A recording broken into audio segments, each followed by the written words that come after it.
Now, the Brian Beatty Real Estate Show continues on Charleston's Big Talker, 1250 WTMA. Welcome back, Charleston, to the last few minutes of the Brian Beatty Real Estate Show here on the Big Talker, 1250 WTMA and WTMA.com. Thanks so much for listening to the program. We've been talking a lot about selling a house just in this market right now. If you're going to list in the fall, what do you need to know?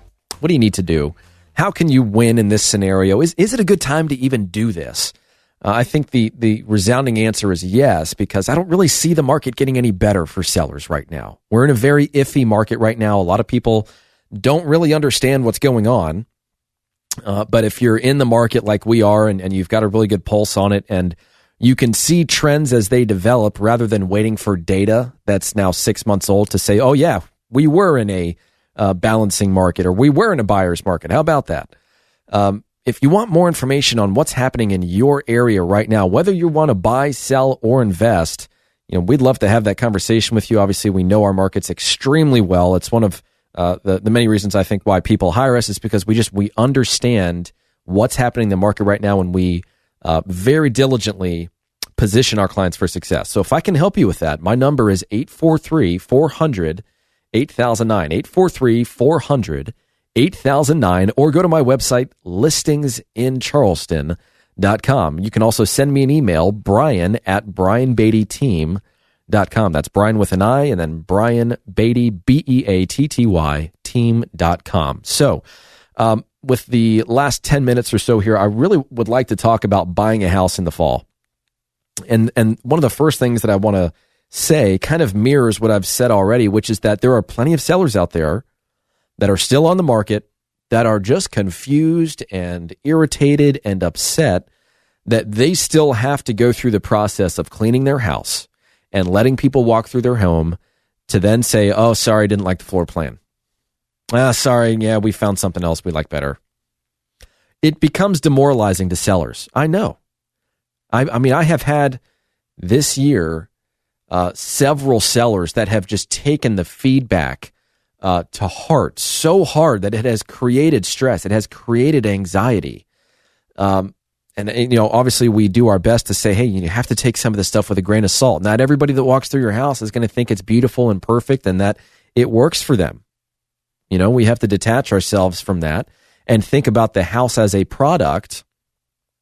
And so as a buyer, when you're walking through these properties that have been on the market for several months, you need to be looking at the pricing history with your agent to say, how long have they been at this price? Are they overpriced? Are they due for a price adjustment? If you see something you like and it's been, let's say you see something you like, it's been at $275 in Somerville and it's been there for a month and a half. Well, let me just tell you that $275 in Somerville, let's say it's a single family home, that thing should be selling like crazy. So if it's been on the market for a month and a half, chances are there's either something going on with the house or it's just overpriced. And so when you make your offer, you're not going in at $275. You're looking at, okay, what would be their what would be their next price adjustment? Would it be $269, $265? And then where's my offer going to be underneath that? That's the type of stuff those are the things you need to understand if you're going to be a buyer in fall and winter, is that you do have the ability to, kind of gain some favor back. The cards have been, or sellers have been getting such a good deal for the past several years because it's been a seller's market that now some of that is returning to the buyer side. It's okay to take advantage of it, just like sellers have taken advantage of it. And either party is going to take advantage of whatever situation they can. Let's just agree on that. If it's a seller's market, sellers are winning. If it's a buyer's market, buyers are winning, so on and so forth. So take advantage of the fact that seller might be in a position where they're more motivated to sell than they were when maybe they first hit the market because they're just tired of it. They're tired of dealing with people walking through their house and then saying the same old stupid thing. I know. We've got a few listings right now that should have sold months ago. Realistically, I mean, there's no reason why these homes should not have sold. It just happens every once in a while.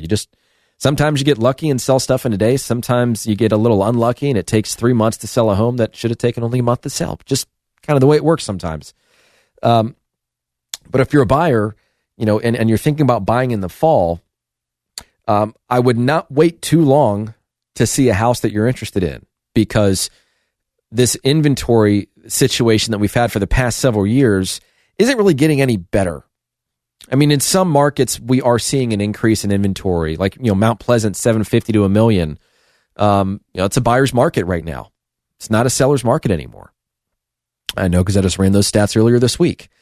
But just because that property might be located in a buyer's market where there's less demand and there are more homes on the market, doesn't mean that you should take this lackadaisical approach if you see something you really like. I would still attach urgency to that home because it's just the way things work. It's like you finally find something that you really like, and then you kind of tiptoe over to it, and by the time you get there, and you say, hey, I walked through it, I like it, I'm going to sleep on it, I'll be back in touch tomorrow, we'll talk about an offer. And, inevitably, while you're sleeping on it, the person that looked at that house yesterday that was sleeping on it last night makes an offer today, and now you have to compete in the multiple offer situation. So attach urgency to anything that you see and like, and also make sure that your agent is doing their homework, doing their due diligence before those properties are viewed and those offers are made. Like when we look at properties with our clients that want to purchase homes, we bring everything with us. We bring the MLS sheet, the pricing history, tax information, mortgage information, insurance information, the property condition disclosure statement, what's their HOA fee. All of that stuff is there so that we can review it and make it a decision. Because if you walk through a house and it's the one, it's perfect, then really the next step should be, hey, let's formulate an offer and let's go ahead and get one in on this house. Not because we as agents are greedy and want an immediate commission. It's because we understand that even in this market, a market that's shifting, there is still a high risk of someone else swooping in and making an offer on a property you're interested in. So for us, we do attach urgency to it, which just means that we have to be really, really thorough when we meet with buyers and better understand what they're looking for and what a home has to contain in order for you to be able to say, yeah, I want to buy that house and live in that home. So anyways, don't wait too long to see something. And also spend some time, just like I was just mentioning, in making sure you really understand what you want. Some buyers approach this process of home buying through a process of selection, meaning they know what they want. And it's just a matter of going out and finding what they want. Most buyers, I would argue, are actually not designed that way. They're not wired that way. For them, it's a process of elimination, not a process of selection. And I've learned this over my years. And I used to work with mostly buyers, and then my business shifted. I started working with mostly sellers, and I had agents that were working with buyers, and now we've got a team of 18 people, and so on and so forth. But anyways, I think the majority of buyers need to understand what they don't like and what they don't want, so they have more confidence in what they like and what they do want, if that makes sense. In other words, somebody wants to see an option just to be able to say, yep, I've seen it, and now I know I don't want it. Yep, I saw that neighborhood, and I can now confidently say, I don't need to see any homes in that neighborhood because I don't want to live in that neighborhood. Make sense? Cool. So that's the process of elimination is really important. And so when you're working with a real estate agent, it's important that you're being upfront and honest about what you like, but you also need to be upfront about what you don't know you don't like. And then be communicative with your agent based on the properties that they're sending you. So you can say, hey, here's what I really like about this one. Hey, I don't like these things about this house.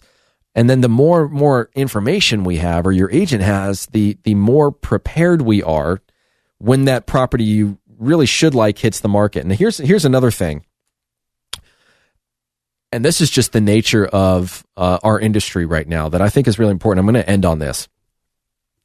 Here's the way most buyer agents work. They're going to have a conversation with you. However you guys get linked up. Maybe you call on a property, or you visit an open house, or whatever. But you're talking to this agent, and obviously at some point in the conversation, they're going to start to ask you, so tell me what you're looking for. Oh, we want 3 to 4 bedrooms, at least 2 bathrooms, in Johns Island and James Island, up to $400,000.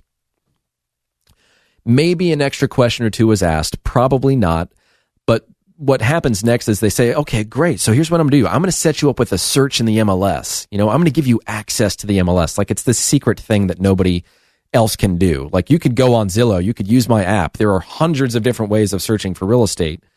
The MLS is going to be the fastest and most accurate, but all they're going to do is they're going to say, all right, I'm going to create the search for you. And then each time a new property hits the market or an existing property drops their price, you're going to receive an email. And so you just tell me when you see something you like, and then I'll go and I'll show it to you. And then we'll talk about maybe making an offer and blah, blah, blah. So then all of that work now rests on your shoulders, the buyer. What should happen is you should have a very detailed conversation about what you like and don't like. You should see some homes together. You should take notes. You should say, all right, so moving forward, here's what we know we need to have. Here are some things that we're still considering. Here's what we know we don't like. And then as those properties hit the market, of course, you're getting emails, but so is the agent helping you. And they're going to pick up the phone and say, hey, did you see that 123 Main Street just hit the market this morning? It's got everything you're looking for. Do you have some time to take a look at it today? That's the type of somewhat aggressive but responsive behavior that people want out of their real estate agent.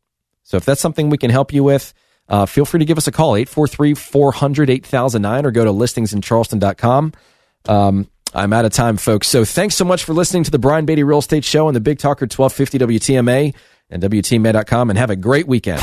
Join us for another edition of the Brian Beatty Real Estate Show next Saturday morning at 9 and Sunday morning at 10. Contact Brian Beatty online at listingsincharleston.com. That's listingsincharleston.com. Or call him at 843-345-1273.